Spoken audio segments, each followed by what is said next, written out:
and welcome to episode 5 of Fin Tales with me, your host, Andy Duncan, a podcast brought to you by FinLingo.com, home of the online analyst app web tool designed to make passing difficult financial analysis exams a breeze. Check out our website for more details. On the show today, 6 days before the upcoming US presidential election, I'll be speaking with Jeff Deist, who's president of the Mises Institute in Auburn, Alabama, and presenter of the excellent Mises Weekends, one of my favourite podcasts. We'll be talking about the election and its possible economic effects, whichever way it goes. Good morning, Jeff. Hello, Andy. Thanks for having me. My pleasure. Now, the last time I was in Auburn, the weather was absolutely glorious. What's it like this morning where you are? It is fantastic. For those of you who think of Halloween here in the U.S. as a fall tradition, it was not a fall evening the other night. We were about 85 degrees, but that's just the U.S. South. We have a very long summer, and we're just starting to get into fall, so beautiful. Yeah, being there in August wasn't such fun. A little bit humid down there, but fantastic to be at the Mises Institute. Okay, so we're not far out from the US election next Tuesday, and just to celebrate Halloween, like you mentioned, Donald Trump seems to be coming back from the dead, with even people like Michael Moore supporting him. What's the latest betting with 6 days to go on who's going to win the election? It's very interesting. We talk endlessly about this, and we get endless polls about this, which are increasingly, it's important to note that polling is increasingly an inexact science. The proliferation of mobile phones has really forever changed the way polling is conducted. So we don't have households in the same way we had households in 1980, and most pollsters are still operating in that same mode. So I question polls. But the other thing to understand is that the Electoral College is really a unique a mechanism. Only the United States has anything like it. So national polling's pretty meaningless. The only numbers I really look at are the states that Mitt Romney won in 2012. And I figure out, well, can Donald Trump hold all those states and thus win those Electoral College votes, but also win about an additional 70 Electoral College votes? And that would require him to first and foremost win Florida, absolutely. But it would also require him to probably win some combination of Ohio, Pennsylvania, maybe Wisconsin, Virginia, which is very unlikely because Hillary's running mate, Tim Kaine, is a Virginian. He'd have to hold Utah, which Mitt Romney won handily, but the Mormon Church has issued a bit of a fatwa against Trump. So if you just look at the hard, cold math, even with these most recent developments regarding Hillary's email trail, it's still very, very difficult. Nobody should underestimate how much of an upset it would be for Trump. And it would be an equal upset if they'd run a more garden variety vanilla Republican. Frankly, I think Trump's probably doing better than a Ted Cruz or a Mitt Romney would do. But it's a very steep uphill battle for Trump. What we're more interested in is whether there's going to be some sort of contested result, that there's going to be abnormalities in a state like Florida in the voting machines, because none of us really understand how these voting machines work and are reported. You'd have to go state by state, and there's contractors, vendors involved in the electronic machines themselves. So it could be very fascinating. We could end up with one of those weird Twilight Zone Wednesday mornings where it's not clear who won and no one's conceded. And there's the possibility of litigation, and lawyers are gearing up on both sides. And that's what we had in 2000, which was kind of a surreal period in America. I like it. I like the idea of not having elected anybody. I'd be perfectly comfortable with leaving the position vacant going into the next year. But boy, if you stuck a gun to my head, even today, I'd probably say Hillary wins. Now, we've seen actually on Google Trends as well, we've seen lots of people trying to reverse their early votes. Now, I'm assuming that that's trying to reverse their votes for Hillary. Now, we're not going to have hanging chads and we're going to have hanging XML messages, but could she already actually have won with all this huge kind of early voting? Yeah, early voting is a very strange thing, especially in the new internet age, because there seems to be a new scandal every day, a new WikiLeaks dump every day, a new revelation. So some people are voting up to, I think, more than a month ahead of time, voting absentee. And that's a long time. So who knows? She has huge advantages. The deep blue states are blue, and they're blue for good. Some of the deep red states are getting less red every year. They're getting more and more purple. And it won't be long before states like Texas are in play. Once Democrats control Florida, Texas, New York, and California, Republicans won't win any more national elections. We can talk all we want about I shouldn't say we, I'm not a Republican, but Republicans can talk all they want about outreach to Hispanics or millennials, whatever they want to do. But the simple demographics are against them. And very soon they're going to become a minority party at the national level anyway. Well, it's always been said, hasn't it, that democracy is a kind of long-term form of communism which gradually gives you the socialist state, whether you want it or not. Now, I'm going to ask you the $64,000 question then. It does seem to be a race between the undead of Frankenstein and Dracula. Are you actually going to vote in this? And if you are, who are you going to vote for? Or are you going to take a more kind of pure Hoppian or George Carlin position of not voting? I'm not going to vote. I don't view voting as evil or illibertarian necessarily. I think it's morally and otherwise valid to vote if you believe it's in your interest to do so. If you're voting strategically as a libertarian, if you are voting defensively and viewing as a matter of self-defense. And I certainly think on state and local issues, council issues in the UK, things closer to you, there can often be a tactical reason for voting. If some new tax is going to be imposed on you and your town is small enough that your vote or you and your friends and family's vote might make a difference, why not? And I think Murray Rothbard talked about this in the context of slaves being able to choose between a kinder or a crueler master. So I'm not one of these people who denigrates voting per se or says, oh my gosh, any voting is complicity with the system and you should never do it and you're just part of the problem if you vote. I'm not sure I agree with that. And if people think that voting for Donald Trump is somehow going to create an opening for, at least in a few areas, a slightly more libertarian policy, knock themselves out. But personally, what it comes down to for me is at some point, the United States is going to continue to be involved militarily around the world. So at some point after the new president takes office, there's going to be bombings and killings and collateral damage of civilians. And that's where I personally struggle, because even if I saw Trump as someone who's throwing a hand grenade into Washington, D.C., something I want to do, boy, thinking that I was at least in part complicit with his ordering a bombing and some child gets killed somewhere in the Middle East, for example, it's just a little too much for me to take. So, you can call that a cop-out if you will, but I don't plan on voting next week. Well, I'm with George Carlin myself on voting. You just need to watch the George Carlin video on YouTube on voting to get that opinion. Now, speaking of the Middle East, the US does seem to be fighting some kind of semi-secret proxy war with Russia in Syria at the moment, which is very confusing, and the mass media just doesn't kind of get into it very well. Do you think Trump might stop this kind of proxy war if he got in? Well, I hope he would. It's really an absurdity. It's so...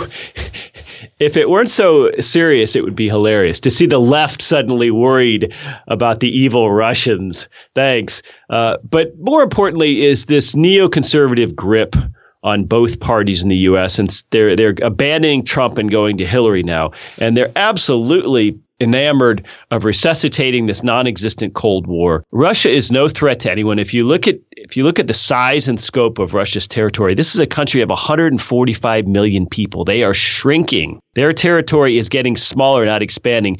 Asian and Middle Eastern forces are going to increasingly move into what is currently Russia and change its borders and change its culture and change its ethnic makeup, its religious makeup, its linguistic makeup. 145 million Russians are shrinking.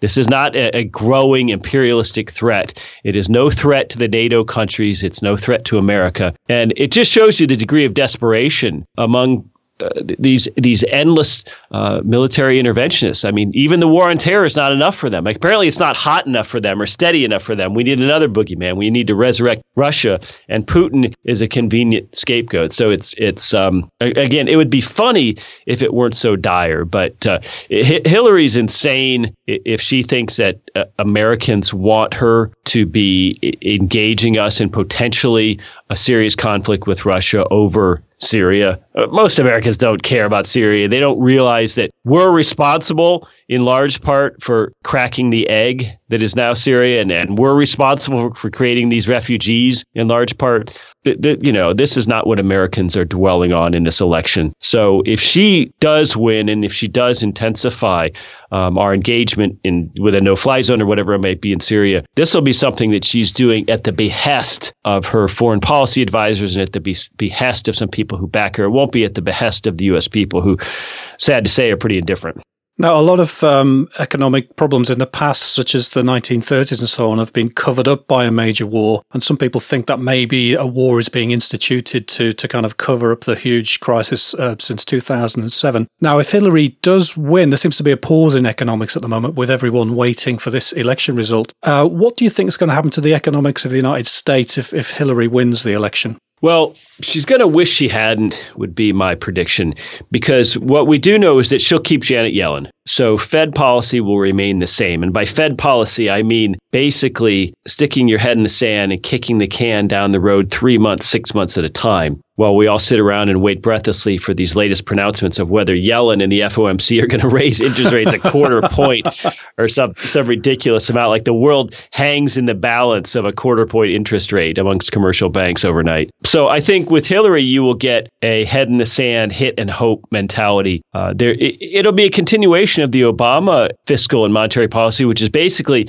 let's ride this out. Let's continue to inflate the dollar as needed. Let's continue to keep interest rates as low as needed. Let's continue to resuscitate the patient and hope that somehow the U.S. economy and the West's economy come roaring back to life despite these depredations. This has been the policy since '08. We keep waiting and waiting and waiting for this real economic growth to come. Real increases in GDP, real organic growth amongst companies, not this financialization where the share price is going up through buybacks and other financial mechanisms, but the underlying productivity of the company. It's not finding emerging markets or new customers or great new products.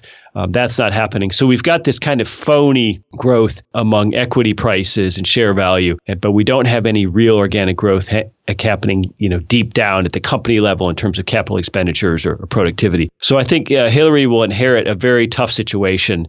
How much longer we can keep the dollar propped up? It could be a long, long time because currencies are relative. And as long as the currency is better in a certain sense than the euro, as long as it's more widely used than the Swiss franc, as long as the Japanese keep doing what they're doing, as long as the Chinese keep doing what they're doing, the dollar will continue to look like the freshest shirt in the laundry. So in that sense, she might buy herself some time. But, can we take 4 more years of QE?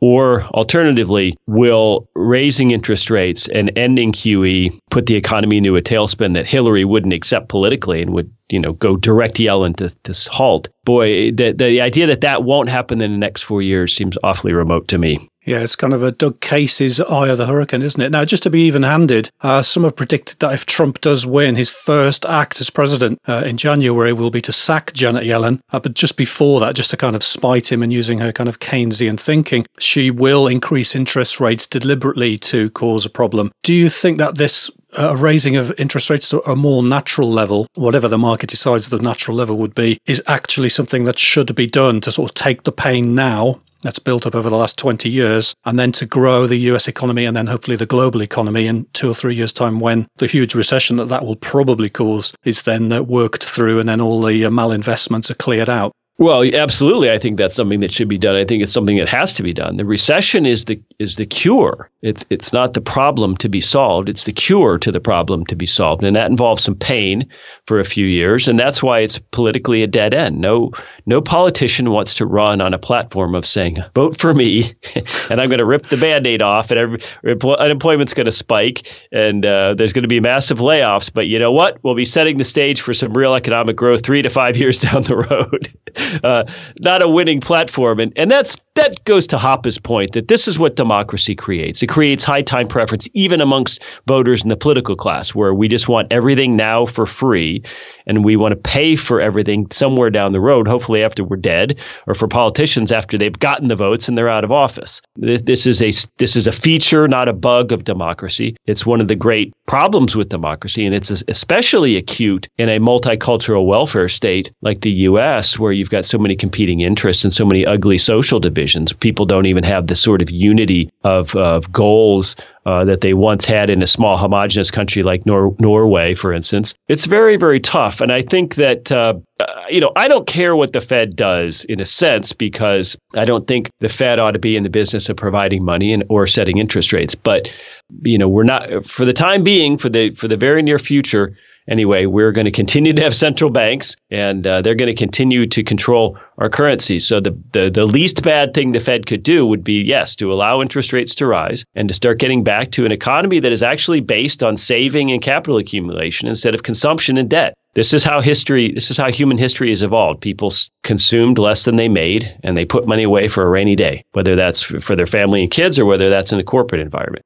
The fact that we've upended that forever and ever, if you talk to a Larry Summers or even a Ben Bernanke, who now says we shouldn't even unwind the QE purchases that the Fed has made since '08, that's more than just technical monetary policy mechanisms at work. That's an actual ideological sea change in how we live our lives as humans, whether we want to consume or whether we want to save. It's an existential question, not just a technical question. Now, we are seeing these kind of ideological things changing around the world. We saw Brexit a few months ago in the UK, and with the rise of Trump is being said to be a part of the Brexit kind of global movement. Trump has a huge ego. Do you think he could actually be a politician who isn't affected by politics and who could actually let natural interest rates come back into the marketplace?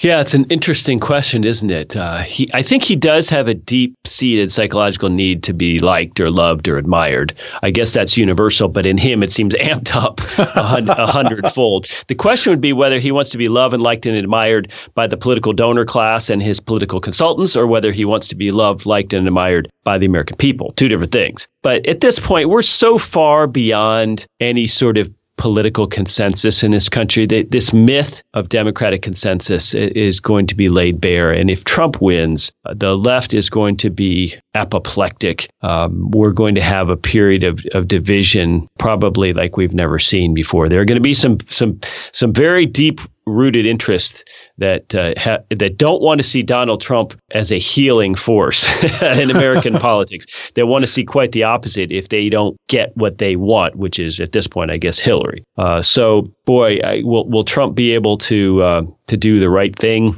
Very, very unlikely. He's going to be pressured from all sides, and this is a guy that. We don't know. We don't know how he would respond to that kind of pressure. We know how Hillary would. And I think that's what people who like Trump argue in the U.S. At least with Trump, we don't know. With Hillary, we know. Oh, wouldn't it be nice if he appointed Ron Paul to be his financial advisor? Now, we've seen all these banks around the world, the Japanese banks, the UK banks, the European banks, the US banks, all printing money, buying their own debt from their own governments that own them. The traditional barometer on this has been gold, and we have seen a rise in the gold price over the last few months, but it's paused for a little while, waiting for this US election probably.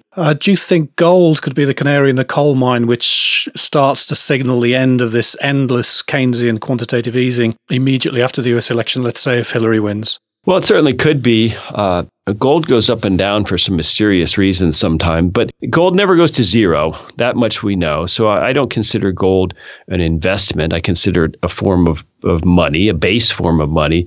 So really, when you're buying gold, you're engaged in Forex in a certain sense. You're saying to yourself that I think gold is going to go up relative to other currencies. Not that it's going to go up like an investment goes up. It's not an investment. The thing holding gold back ultimately is the fact that in most Western countries, it's not used as legal tender, which it could be very easily be used as such. We could come up with electronic gold where you have a store of physical gold somewhere in an account, and then you simply use a debit card that can shave off tiny fractions of it. So we don't have any problems with actually handling physical gold at a cash register or point of sale. And the fact that this is illegal, you basically can't do business in the U.S. or remit taxes in the U.S. using gold. That's considered a form of barter or a capital gain or capital loss transaction. The fact that it's effectively banned skews the gold market. It skews its value as a currency. I don't think gold is going to go to $5,000 or $10,000 because there's another looming crisis. I think if it was going to do that,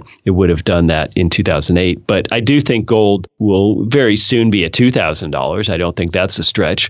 And I'll just say this. There's never been a time in history where Grandpa died with a bunch of physical gold and left it to his grandkids, and everyone was sad about it. It's always been a good thing. It's always been happy. But there's been plenty of times when Grandpa died with a bunch of worthless stock certificates in an old musty drawer somewhere for a company that doesn't exist anymore. So I'll just say that. Okay. Now, getting away from the Republicans and Democrats, because we spent a long time on them, let's have a look at the Libertarians. Now, Gary Johnson is a candidate in this election, and he's been a big disappointment to a lot of people. Would you have preferred to see somebody like John McAfee to kind of disrupt things and shake things up, or is Gary Johnson just fighting an impossible battle?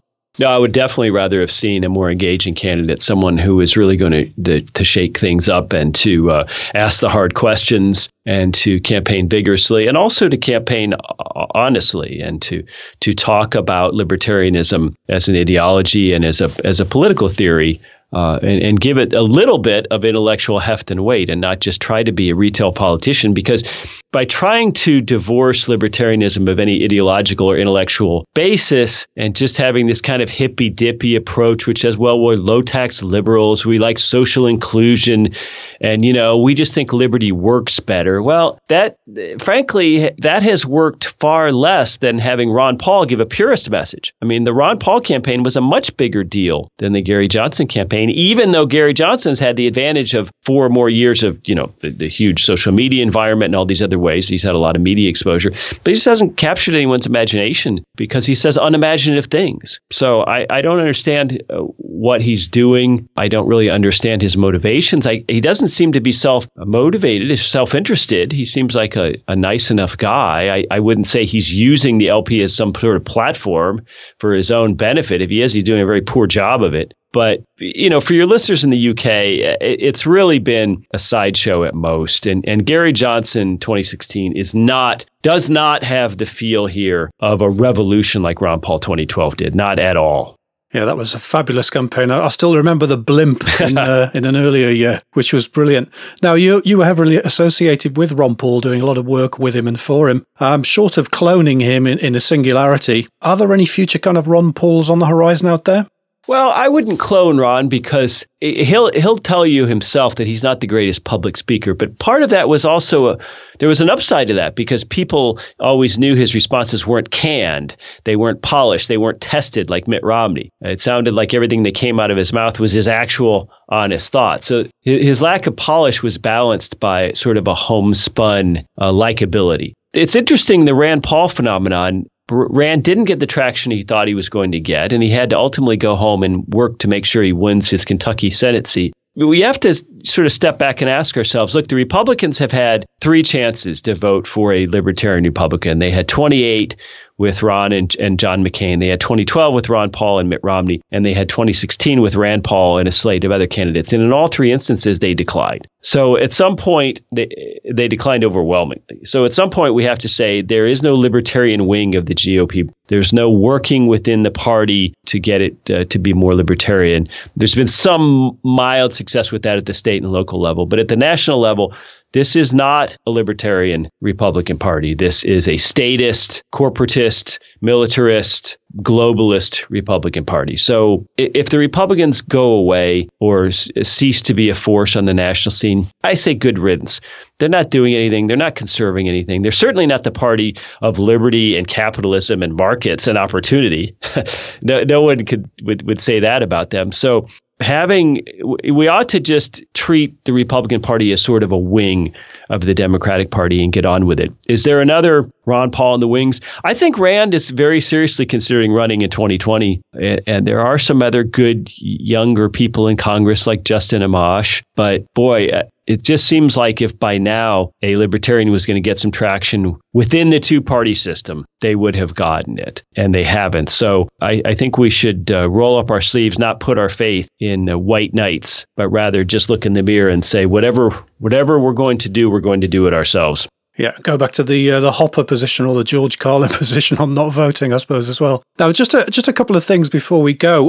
Keir Martland, along with Godfrey Bloom, who's another completely unspun politician, they've announced the forthcoming creation of Mises UK, a website that they're hoping to produce early next year. Would you at the Mises Institute in Alabama see this as a rival to you or just part of the same network? No, we wouldn't see it as a rival. There's plenty of Mises Institutes around the world and plenty of websites. And it's a shame that it's taken this long to have a UK one. But with Keir and Godfrey Bloom, it'll be in good hands. But I have noticed, and this is purely anecdotal. I can't measure this in any meaningful way, but there seems to be more robust libertarian movements and presences in Germany, in France, but it seems like the UK does not have a particular libertarian movement or alliance, or if it does, we don't hear about it much through US social media. So I think anything they can do to change that is a good thing. Yeah, in the UK, the Libertarians, I mean, I'll just make up a number. Let's say there's 5,000 of them. There's 5,000 different positions on every topic that there's possible to have. And they haven't condensed around, say, an Austrian economics position. It's more everyone has their own, there's 5,000 cats in a bag all fighting to get out. So I'm hoping that Mises UK will be this kind of seed point for condensing something a bit stronger. Just before we go, is there anything you want to tell us about what's coming up at the Mises Institute or on Mises weekends?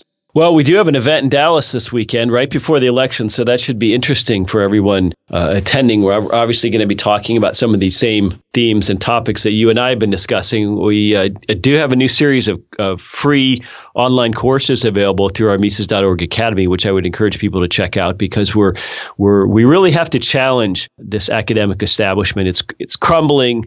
It's not going to last forever, and young people are starting to understand that they're getting ripped off and they're getting into debt for degrees that aren't worth very much. And if you think about it, there's no reason why the Mises Institute or other organizations couldn't, in effect, grant certificates or degrees. There's such a thing as being Microsoft certified. Google runs programming camps for its own employees. So the idea of accreditation and what's a meaningful certificate or degree is starting to change. And I think it's going to change rapidly. Right here in Auburn, we've got a university charging young people $40,000 a year to attend. So it's clearly a situation that's unsustainable. And we're hoping that it provides a great opportunity for teaching people more about Austrian economics on sort of an ad hoc basis. I think that's good as well because the coming disruption in the educational field will remove those huge state buildings in every part of every town of the Western world where people are using webinars and online services which teach them things they need to know. So I'm hoping that your work in that is going to be amazing over the next few years. Well, it's been great talking to you this afternoon, Jeff. Let's just keep our fingers crossed and hope the Angel Gabriel beams down next Tuesday and institutes a US Republic again. Absolutely. We can all hope. Thank you very much for your time today, Jeff. Thanks, Ed.